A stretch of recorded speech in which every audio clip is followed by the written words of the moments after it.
Hi hello welcome back to our channel. అందరు ఎలా ఉన్నారండి? మేమైతే చాలా బాగున్నాము. మీరు కూడా ఎప్పుడు బాగుండాలని మనస్ఫూర్తిగా కోరుకుంటున్నాను. సో ముందుగా మన ఛానల్ని ఎవరైతే ఫస్ట్ టైం ఇప్పుడే చూస్తున్నారో కొత్తగా తప్పకుండా సబ్స్క్రైబ్ చేసుకోండి. అలాగే నా వీడియో కనుక మీకు నచ్చినట్లయితే ఒక లైక్ అయితే చేయండి. మీరు ఇచ్చే ఒక లైక్ ఏంటంటే మాకు కొంచెం బూస్టప్గా అయితే ఉంటుందన్నమాట. సో అందుకనే లైక్ చేయమని అయితే చెప్తున్నాను అనమాట. సో ఈరోజు మా ఇంట్లో అయితే సండే స్పెషల్గా మటన్ అయితే తీసుకొచ్చారనమాట. సో అందుకనైతే నేను మటన్ కర్రీ అయితే చేయబోతున్నాను. సో పూర్తిగా నా స్టైల్లోనే, ఎవరికి నచ్చిన స్టైల్లో, ఎవరికి వచ్చే స్టైల్లో వాళ్ళు అయితే చేసుకుంటూ ఉంటారు కదా ఇంట్లో. సో ఇదైతే నేను ఇలా చేశానమాట. ఎలా ఉంటుందో ఏంటనేది అయితే ఈ వీడియోలో ఫుల్గా చూసేయండి. సో వీడియో మాత్రం స్కిప్ చేయకుండా లాస్ట్ వరకు అయితే చూసేయండి. అలాగే నచ్చితే లైక్ చేయండి. సో లాస్ట్ వరకు చూస్తే ఏంటంటే నేను ఎలా చేశాను, ఏం మసాలాలు ఏం వేసాను ఏంటి అనేది. నార్మల్గా అందరూ ఒకటేలాంటి మసాలాలు వేస్తారులేండి, కొత్తగా అంటూ ఏముండదు. కాకపోతే ఒక్కొక్కళ్ళ చేతి టేస్ట్ ఒక్కోలా అయితే ఉంటుంది కదా. సో అందుకోసం నేనైతే మొత్తం మటన్ అంతా క్లీన్ చేసి కడిగి పెట్టేశాను పక్కన. సో నెక్స్ట్ నేను చిన్న కుక్కర్ అయితే తీసుకున్నాను అనమాట. కుక్కర్ తీసుకొని అందులో ఒక 3 నేను ఇంట్లో వాడే గరిట ఆయిల్ ఉంటాయి కదా, దాంతో ఒక 3 అయితే ఆయిల్ వేసుకున్నాను. ఆయిల్ వేసుకున్న తర్వాత బిర్యానీ ఆకులు, దాల్చిన చెక్క, లవంగాలు, కొంచెం జాపత్రి, షాజీరా ఇవన్నీ అయితే వేసుకున్నాను అనమాట. ఇవన్నీ వేసుకున్నాక మనం కొద్దిగా ఇవి ఫ్రై అయినాక ఇప్పుడు నేనైతే కట్ చేసి పెట్టుకున్న ఉల్లిపాయ ముక్కలు కూడా నేను ఇందులో అయితే యాడ్ చేసుకుంటాను అనమాట. ఇది కొంచెం వేగింది కదా. సో ఇప్పుడు ఇదిగో చూడండి, ఉల్లిపాయ ముక్కలు అయితే కట్ చేసుకున్నాను. ఒక ఉల్లిపాయ తీసుకున్నాను నేను. మా ఇంట్లో కొంచెం మటన్ మా పాప తినదని చెప్పేసి ఇంకా మేము ఇద్దరికే కదా, మా బాబు తింటాడు, ముగ్గురం అనమాట. సో అందుకని తక్కువ క్వాంటిటీ అయితే ఆనియన్ అయితే తీసుకున్నాను అనమాట. ఒకటే తీసుకున్నాను, మరి బిగ్ ఏం కాదు, మీడియం సైజ్ అనమాట. తీసుకొని ఉల్లిపాయలు అయితే మంచిగా వేయించేసుకుంటున్నాను. ఆ ఉల్లిపాయలు అయితే బాగా వేగినాక నెక్స్ట్ ఇప్పుడు నేను క్లీన్ చేసి పెట్టుకున్న మటన్ కూడా వేసేసుకుంటున్నాను అనమాట. సో ఇప్పుడు మటన్ వేసి మనం ఒకసారి బాగా కలుపుకుందాము.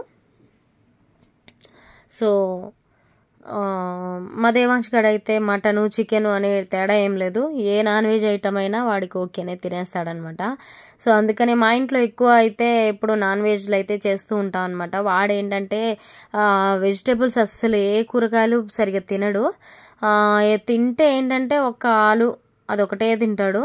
సో ఇప్పుడైతే బాగా కుక్ అవుతుంది కదా, మటన్ అయితే వేసాక కొంచెం ఉడుకుతుంది కదా, చూస్తున్నారు కదా, మంచిగా ఉడికి కలర్ కూడా చేంజ్ అయ్యింది. వేయంగానే క్లీన్గా ఉన్న మటన్ కనబడింది కదా. ఇప్పుడైతే కొంచెం కుక్ అయింది. కుక్ అయిన తర్వాత నేను ఒక టమాటా అయితే కట్ చేసి వేసుకున్నాను. టమాటాలోనే కొంచెం ఉప్పు కూడా వేసాను అనమాట. ఇప్పుడు ఉప్పు టమాటా మొత్తం కలిసి ఈ ముక్కలు మొత్తం కలిపేశాక కొద్దిసేపు అయితే ఉడకబెట్టుకోవాలన్నమాట, ఉడికించుకోవాలి. సో టమాటా మంచిగా వేగినాక ఇప్పుడు మనం ఇందులో కొంచెం పసుపు కూడా యాడ్ చేసుకుందాము.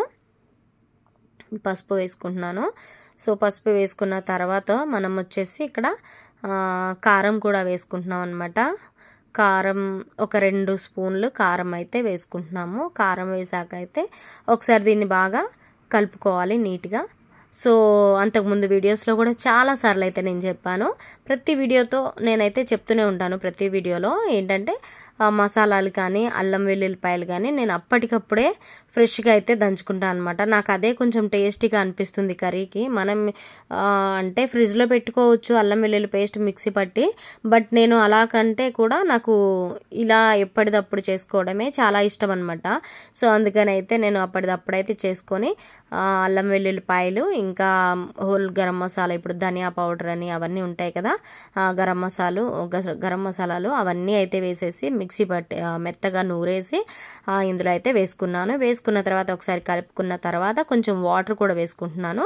వాటర్ వేసి ఒక్కసారి దీన్ని కలిపేసి మనం ఉప్పు అవన్నీ కరెక్ట్గా చూసుకున్న తర్వాత కొంచెం ఉప్పు ఏంటంటే కొంచెం తక్కువ అయినా సరే మనం మళ్ళీ అడ్జస్ట్ చేసుకోవచ్చు. ఎక్కువైతేనే కదా మనం ఏం చేయలేము. సో అందుకని నేను కొంచెం తక్కువే వేస్తాను అనమాట స్టార్టింగ్లో ఉప్పు అయితే. సో ఇప్పుడంతా వేసేసుకున్నాం కదా, వేసుకున్న తర్వాత నేనైతే ఒక 4 విజిల్స్ అయితే పెట్టేశాను అనమాట. విజిల్స్ అయిపోయినాక నెక్స్ట్ కర్రీ ఎలా ఉడికింది అనేది అయితే మీకు చూపిస్తాను నేను. 3 విజిల్స్ ఆఫ్టర్ 3 విజిల్స్ అయితే నేను కూర ఎలా ఉడికింది అనేది అయితే చూపిస్తాను. ఇప్పుడు చూడండి 3-4 విజిల్స్ తర్వాత కూర చూడండి ఎంత బాగుందో కదా, సూపర్గా స్మెల్ వస్తుంది, చాలా బాగుంది. గ్రేవీ కూడా మరీ లిక్విడ్గా లేదు, టైట్గా కూడా ఏం లేదు, సరిపడానే ఉందన్నమాట. సో ఇది ఈరోజు మా సండే స్పెషల్ మటన్ కర్రీ. మీకు నచ్చితే లైక్ చేసి సబ్స్క్రైబ్ చేసుకోండి. బాయ్.